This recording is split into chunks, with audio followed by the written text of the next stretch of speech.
Trading කියලා කියන්නේ බයි order එකක් හෝ සෙල් ඕඩර් එකක් දාලා ඔයාගේ ටාගට් එක, ඒ කියන්නේ ඔයාගේ ප්‍රොෆිට් එක එනකම් ප්‍රේ කර කර ඉන්න එක නෙමෙයි.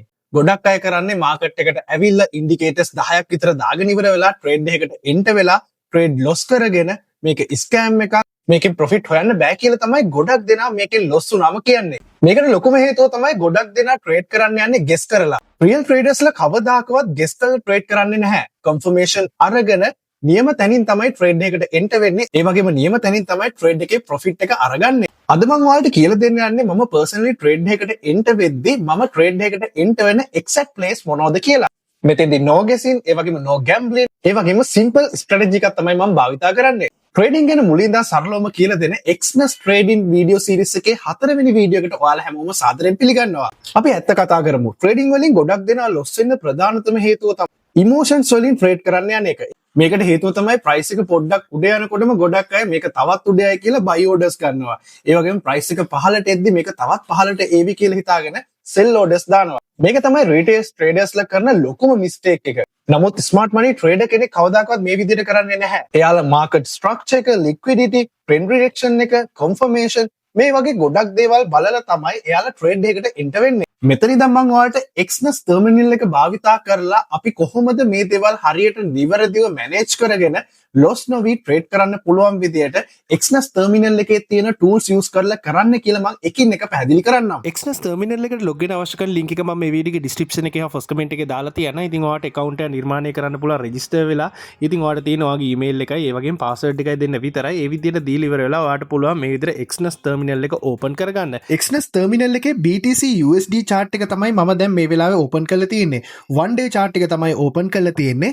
මම ඔයාලට මේකේ මූවමන්ට් එකක්, ඒ කියන්නේ ප්‍රයිස් එකේ ගිහිපු තැනක් මම ඔයාලට උදාහරණයක් අරගෙන පෙන්නන්න. සපෝට් ඇන්ඩ් රෙසිස්ටන්ට් ලෙවල් එක මාක් කරලා.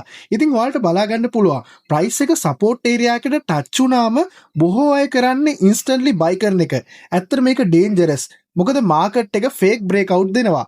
සපෝට් එක බ්‍රේක් කරලා ට්‍රේඩර්ස්ලා ට්‍රැප් කරනවා. ඊට පස්සේ තමයි ඇක්චුවල් මූව් එක යන්නේ. ඒ නිසා ප්‍රොෆෙෂනල් ට්‍රේඩර්ස්ලා කවදාකවත් ට්‍රේඩ් එකකට කලින් එන්ටර් වෙන්නේ නැහැ. මේ chart එකේ ඔයාලට බලා ගන්න පුළුවන් සපෝට් එක වගේම රෙසිස්ටන්ට් ලෙවල් එකේදී ඔයාලට පේනවා ඇති ඒක බ්‍රේක් අවුට් කරත් සමහරක් වෙලාවට ඒක ට්‍රැප් කරගෙන නැවතත් මූවමන්ට් එක විරුද්ධ දිශාවට ගිහිල්ලා තියෙනවා. මේක තමයි ඉම්පෝර්ටන්ට්ම පාර්ට් එක. මම ට්‍රේඩ් එක එන්ට්‍රි එකක් ගන්න කලින් මම මාකට් ස්ට්‍රක්චර් එකේ ට්‍රෙන්ඩ් එක අයිඩෙන්ටිෆයි කරගන්නවා. මාකට් ස්ට්‍රක්චර් එක higher highs higher lows හදලා තියෙනවා නම් මේක up trend එකක්. ඒ වගේම lower highs lower lows තියෙනවා නම් down trend එකක්. මේ ට්‍රෙන්ඩ් එකට විරුද්ධව ට්‍රේඩ් කරන අය තමයි ගොඩක්ම loss වෙන්නේ. දෙවෙනි ස්ටෙප් එක තමයි මේජර් zone එක මාක් කරගන්න එක. ඒ තමයි support and resistance. මම කලින් ඔයාලට මතක් කරා වගේ මේ ඒරියා එකේ තමයි big reaction එකක් වෙන්නේ. ඒ වගේම ස්ටෙප් 3 විදියට මම භාවිතා කරන්නේ මේක තමයි ඇත්තටම ට්‍රේඩර්ස්ලට කරන්න අමාරුම දේ. ඒ තමයි patient. ඒ කියන්නේ ඉවසීම. ප්‍රයිස් එක zone එකට ආපු පළියට immediately enter වෙන්නේ නැතුව wait කරලා ඉවසලා confirmation අරගෙන ට්‍රේඩ් එකට enter වෙන එක තමයි අනිවාර්යයෙන්ම හැම ට්‍රේඩර් කෙනෙක්ම කළ යුතු අනිවාර්යම දේ. සරල example එකක් මම ඔයාලට ඉදිරිපත් කරන්නම්. ඔයා හිතන්න ප්‍රයිස් එක support zone එකට ආවා කියලා. ඉතින් මේ විදිහට support zone එකට ආවෙන් පස්සේ bullish engulfing candle එකක් හෝ strong rejection week එකක් හෝ එහෙම නැත්නම් බ්‍රේක් එකක්, එහෙම නැත්නම් රීටෙස්ට් එකක් ආවොත් අන්න ට්‍රේඩ් එකකට එන්ට්‍රි එකක් ගන්න හොඳම අවස්ථාවක්. ඒ වෙලාවේ ට්‍රේඩ් එකේ අපේ තියෙන සාර්ථකත්වය වැඩි වෙන්න probability එක ගොඩක්ම වැඩි.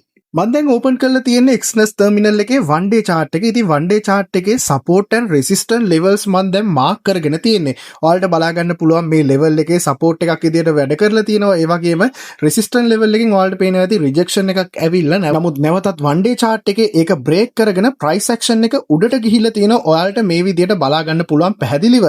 ඉතින් ඒ වගේම මම මේ 1 day chart එක මම දැන් 1 month chart එක විදියට මම දැන් change කරන්න යන්නේ. මම ඔයාලට පැහැදිලිව පෙන්නන්නම් මේ support level ටික. ඔයාලට බලා ගන්න පුළුවන් මේ විදිහට support level ටික හරියටම වැඩ කරලා තියෙනවා. ඔයාලට පේනවා ඇති මේ මාසේ මේ වෙනකොට මේ monthly candle එක ඔයාලට පේනවා ඇති resistance level එකෙන් උඩ තමයි මේ වෙලාවේ trade වෙන්නේ. නමුත් මේ මාසේ monthly candle එක over වෙන්න තව දවස් කිහිපයක්ම තියෙනවා. ඒ කියන්නේ මාස භාගයක් වගේ තියෙනවා. අපිට හරියටම කියන්න බෑ මේකේ resistance level එකෙන් මේකේ price action එක පහළට එයිද. ඒ වගේම resistance level එක break කරගෙන මේ price action එක උඩින් මේ විදිහට candle එක close වෙයිද කියලා. දැන් මම වීක්ලි chart එක ඕපන් කරලා තියෙන ඔයාලට පේනවාදී support and resistance area මම මේ විදිහට පැහැදිලි ලෙස දැන් මාක් කරලා තියෙනවා.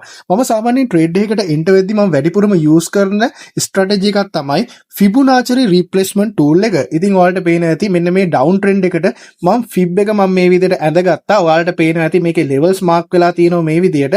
ඔයාලට පේන ඇති අපිට ඉස්සරහින් බලා ගන්න පුළුවන් 85177 වගේ ප්‍රමාණෙදී අපිට බලා ගන්න පුළුවන් මෙතෙන්දී මේ fib level එකේ resistance එකක් තියෙනවා. ඒ වගේම ඔයාලට බලා ගන්න පුළුවන් මම කලින් මාක් කරපු support and resistance area වල resistance එකත් ඔයාලට පේන ඇති ඒ level එක ආසන්නෙන් තමයි තියෙන්නේ.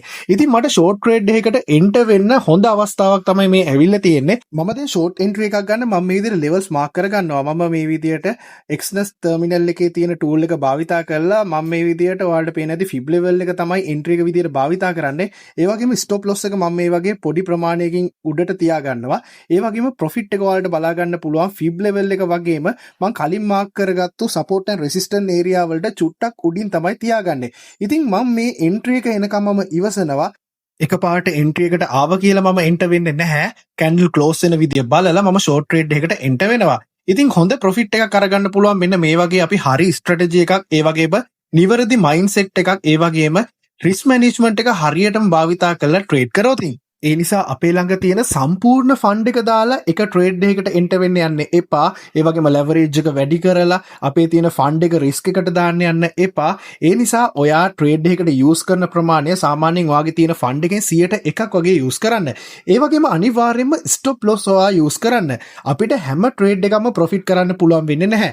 නමුත් අපි ට්‍රේඩ් එකකින් ලොස් වෙනවා නම් අපේ තියෙන ලොස් එක අඩු කරගෙන අපේ තියෙන වින් රේට් එක වැඩි කරගන්න පුළුවන් අවස්ථාව අපිට ලබා තියෙනවා. මේ විදියට ස්ටොප් ලොස් එක අපි හරියටම යූස් කරොත් ඒ කියන්නේ අපි ට්‍රේඩ් එක ලොස් වුණත් විනින් ට්‍රේඩ් වලින් අපිට ඒක රිකවරි කරගන්න පුළුවන් අනිවාර්යයෙන්ම. මේ වීඩියෝ ගැන ඔයාගේ තියෙන අදහස මොකක්ද? අනිවාර්යයෙන්ම කමෙන්ට් සෙක්ෂන් එකේ කමෙන්ට් එකක් විදිහට දාගෙන යන්න. ශාක් බෝයි සබ්ස්ක්‍රයිබ් කරලා නැත්නම් දැම්ම සබ්ස්ක්‍රයිබ් කරලා එකතු වන්න මේ වගේම වටිනා වීඩියෝස් වලින් එකතු වන්න. ඒ වගේම Exness වෙනුවෙන් මම හදලා තියෙන Telegram channel එකට ඔයාලා හැමෝම අනිවාර්යයෙන්ම එකතු වන්න. මේ වගේම වටිනා වීඩියෝ එකකින් හමු වෙනතුරු ඔයාලා හැමෝටම සුබ දවසක් වේවා.